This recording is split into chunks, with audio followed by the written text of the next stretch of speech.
chống hạn đó. Cho nhóm là thành phố là tôi phải khổng tạ cho bé xỉnh á.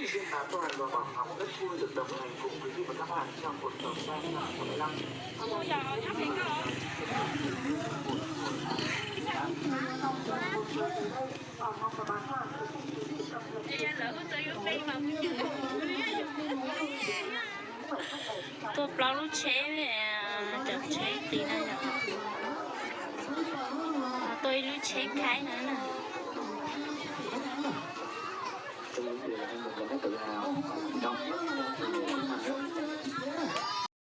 Một gì hành liệu.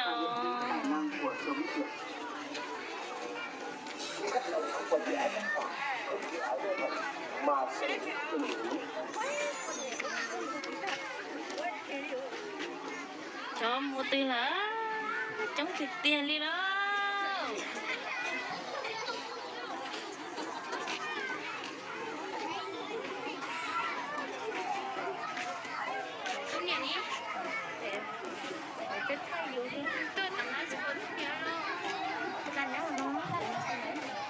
Đấy.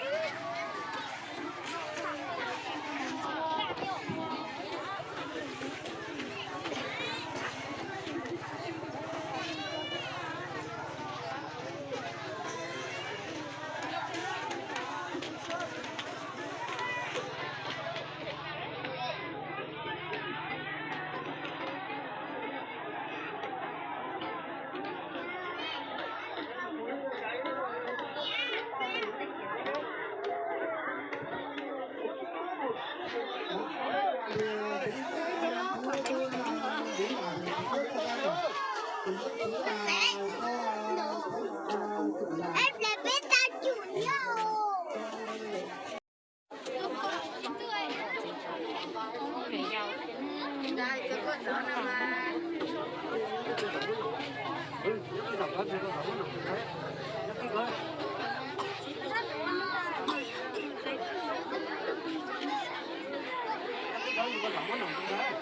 Hai bé lột thay đi. Ê, ý gì mà hai em lẩu. Đi tốt xe, em đã nhớ gì thằng tổ đi nào rồi. Chúng ta vào trong sân này để một học bốn bữa xong nha bắt đầu. Năm nay tập trung tất cả tổ chức cho ban tổ chức triển khai cái vào nhé.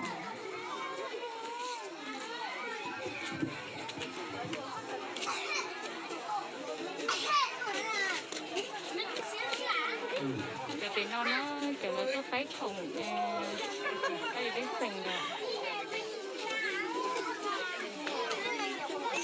Cái kia tôi sẽ có tàu. Nó chỉ là tôi ít từ thế này.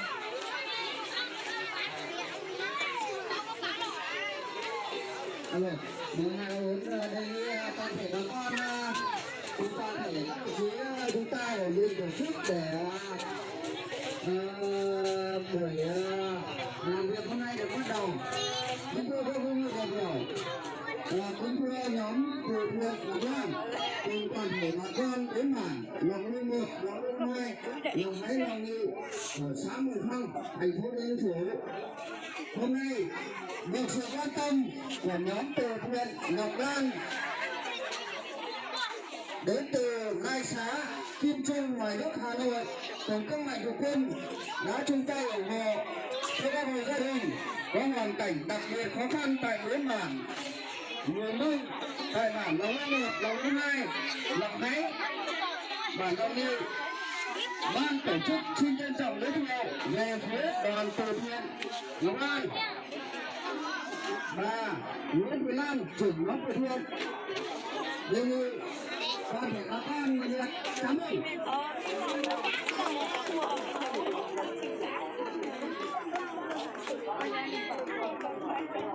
Trong toàn thể các đồng chí trong đoàn từ thiện cũng đều có mặt đầy đủ. Đề nghị bà con nhiệt liệt chào mừng.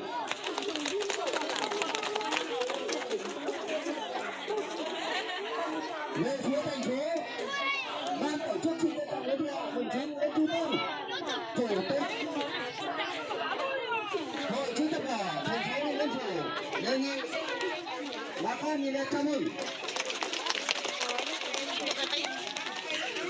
Về phía này là xã Mường Phăng, ban tổ chức xin trân trọng giới thiệu đồng chí Hoàng Trung Thành, phó chủ tịch ủy ban nhân dân xã Mường Phăng đề nghị bà con nhiệt liệt chào mừng.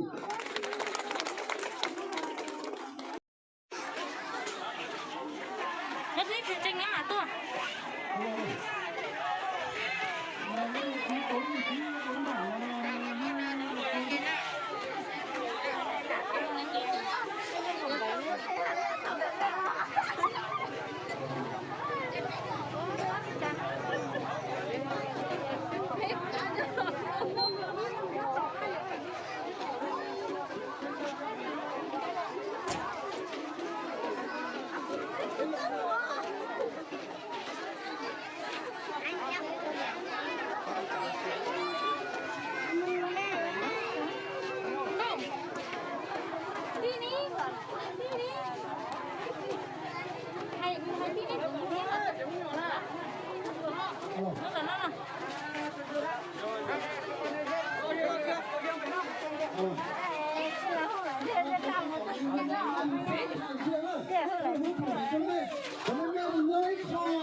Một formalité.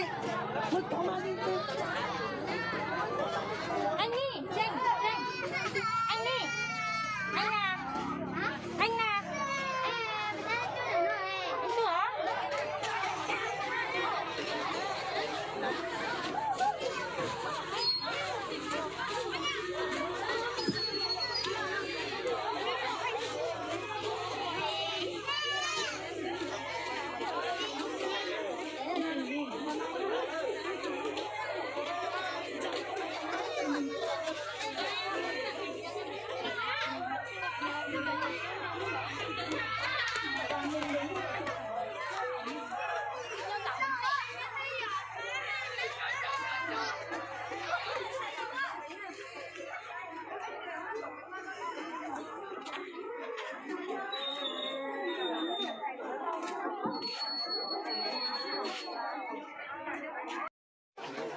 Anh đi cho anh ta á.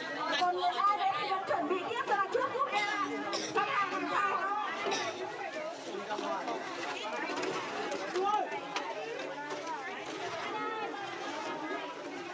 Rồi đấy. Con đọc nữa đi. Chết chưa ơi, chết chưa nhá, nghiêm nè,